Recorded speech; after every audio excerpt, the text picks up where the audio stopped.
should you summon on this Brave Selection banner?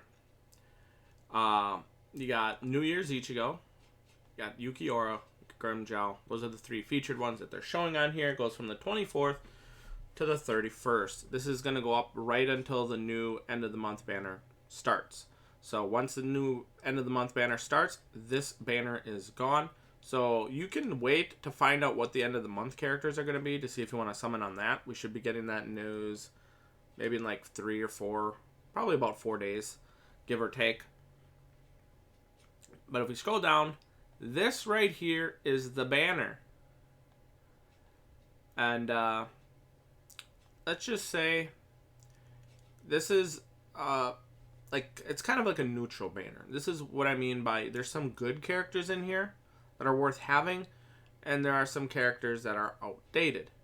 Obviously, these two, the characters, are pretty outdated. They're not as good as the ones over here. But we're going to take a look at each character anyways, because if you take a look at the character pool, it will show that those are the only five-star characters in the game that are, or I should say in that banner, not in the game. I mean, imagine that, having only 5 characters after 8 years. That would be one hell of a game. Those would be like the LRs of the game, honestly, at that point. But anywho, and you go up to 10 steps, so you're going to get 2 5-star characters guaranteed, which means if you go to step 10, you're going to get 2 of these characters. Now, it could be 2 of the same one. It could be a dupe. 2 copies of this Ichigo, 2 copies of the Ulquiorra, 2 copies of even this Stark. So those are the guaranteed ones. You have a 5% rate. So theoretically, if you go from step 1 to 10, if your luck is average, it's 100 summons, like 100 actual characters that you're going to get. So on average, you should pull 5 characters. And if it's evenly spread, you should pull 1 of every character. That's not usually how it works, though. It's usually slanted to where you get more copies of a character or 2 than you do the other remaining characters. So yeah, there's that. If you're looking for a specific character, like the character itself is like one of your favorite, like if you're a big Ulquiorra fan and you don't have this character, this is probably going to be a pretty good chance of pulling him. If you're impatient especially, because you eventually could pull this Ulquiorra from BBS tickets. And in fact, I'm not sure if all the characters... There's one seasonal character here. I'm not sure if he's seasonal. These 2 are premium. So there's at least 3 premium characters. And if he's premium, I'm going to double check by checking the banner down below. Then there's 4 premium characters. If he's a seasonal, then and you're a Grimjow fan, might be a reason to pull. Same thing with that Ichigo. He's seasonal. And if you're a big Ichigo fan, you might want to summon on the banner. Let's take a look at the characters themselves. Ichigo, New Year 2023 version. Soul Reaper Killer. Strong attack, recharge time minus 12% max is a soul trait. Marauder, that is very good. That's what you want to see. You want to see Marauder Sharpshooter. Freeze duration minus 100%. This character does not have complete status or shared complete status immunity. You have Team Party recover 20% stamina. So that means every time you transition in between a different room, your whole party / team is going to recover 20% of their stamina. Now, the attainable skills is plus 5 potions, plus 30% droplets. So there's no super potions in this one. So, and if you're looking for another, like if you don't have a potion droplet character like this, or something better than this, might be worth picking up. Or at least trying to summon for him. I wouldn't go particularly too deep, especially since we don't know exactly what's going to be at the end of the month. I'm speculating it's going to be a 1,000-year Blood War banner, along with hopefully the special move source. I was honestly expecting for end of September. So, yeah. Then you have Sprinter plus 2, which is pretty good. Frenzy plus 1. That's not as good anymore. That's just average. I'm expecting for Frenzy plus 2 and plus 3. This ain't a new banner though, so obviously having a Frenzy plus 1 makes sense. Berserker 40%, Devastation 40%, that's typical. Debilitator, plus 5 seconds, weaken defense. And Team Party, speed, attribute, character, strong attack, damage, plus 20%. So this character is a farming character. It's not going to be doing insane damage. And I don't think I have this character, so I don't know what its kit is like. So I don't know how fun it is to play, or how, you know, if the strong attacks are actually fun to use. Then we have Ulquiorra, the renewed version.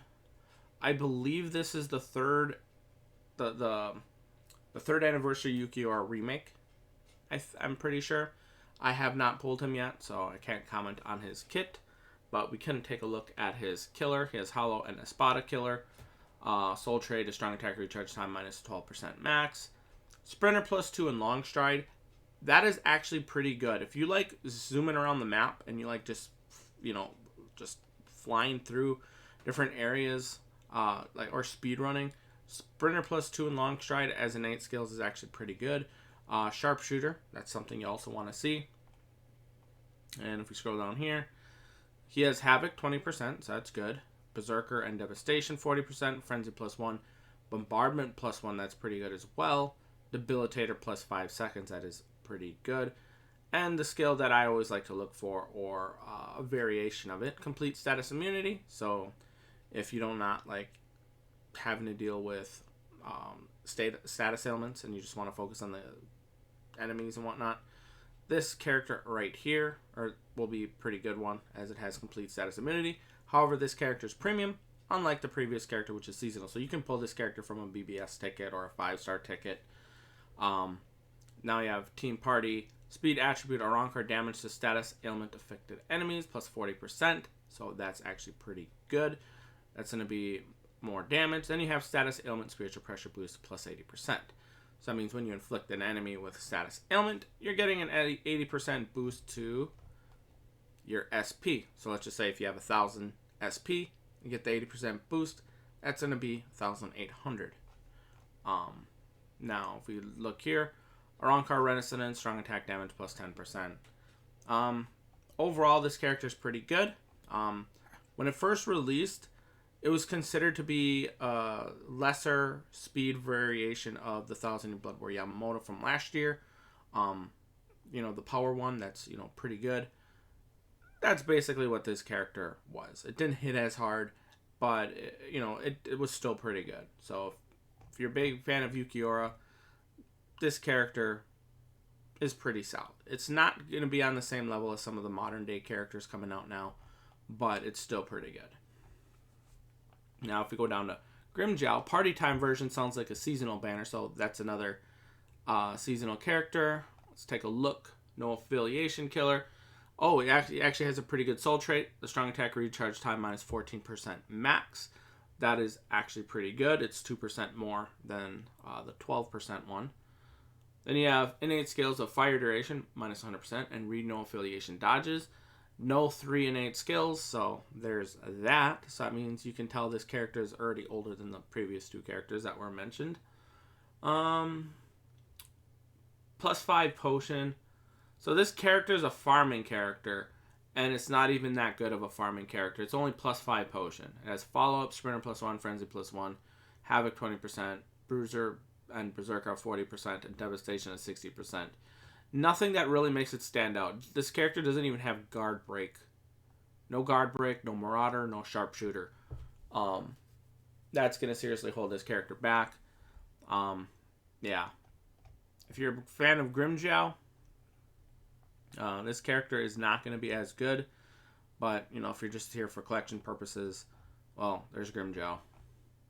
And if we scroll down a bit more, you have Baragon, the hidden version, which is tech. This character is outdated. I'm going to tell you right there from the get-go. Strong attack, recharge, time minus 12% max.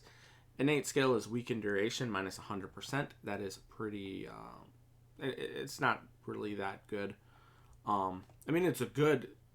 But on this character, it's kind of useless. Guild quest character, it looks like.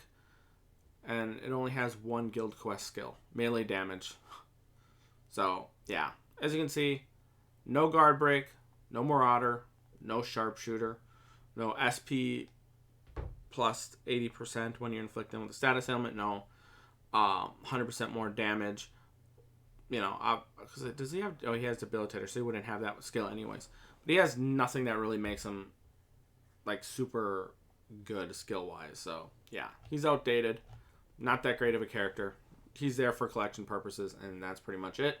This Stark is one I just pulled recently. Damage taken, or DR, minus 20% max. Last rate and paralysis duration, minus 100%. So no complete status immunity or shared complete status immunity. Although he does have 2 immunities to 2 particular annoying ailments. Last rate and paralysis. So there's that.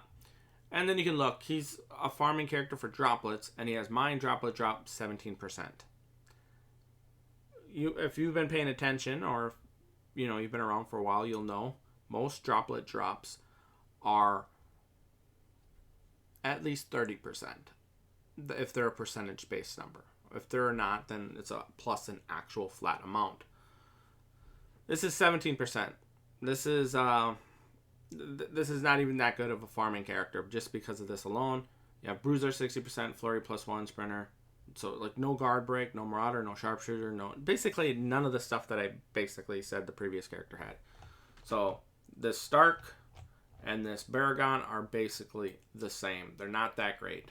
They're not worth summoning for to actually utilize. They're there for collection and filling out your collection. And the overall banner itself, I'm just going to say, wait until we find out what the end of the month banner is. If you're summoning for your favorite character and you don't care about spending your orbs efficiently, then summon on the banner and hope you get the character that you want. If you are trying to spend your orbs wisely, I say skip. At bare minimum, like if you're, or I should say at maximum, I should say, do the first step. If you do the first step and you pull one of these characters or 2 of these characters, you're getting most of your orbs back. So let's say if you pulled a character or a new character from this pool in the first step, you're getting 125 of your orbs back and you're not investing a lot. If you're low on orbs and the amount of orbs you have, like you basically used up all your resources, I would not summon on this banner. You are probably going to be getting a good or like a great... Honestly, I'm expecting a better banner than the Burn the Witch banner that we got for last end of the month, the Halloween collab one. I'm expecting a better banner than that for end of October. If I'm wrong, well, that means I can potentially save some of my orbs, but yeah. So, should you summon on this Brave Selection banner? Overall, the answer is no. So, that's pretty much it. Thank you for watching. Have a nice day. I'll see you guys next time. Let me know if you guys are going to summon on the banner, and if you do, good luck. Hope you pull the character you're looking for. Thank you for watching. Have a nice day, and I'll see you guys next time. Peace.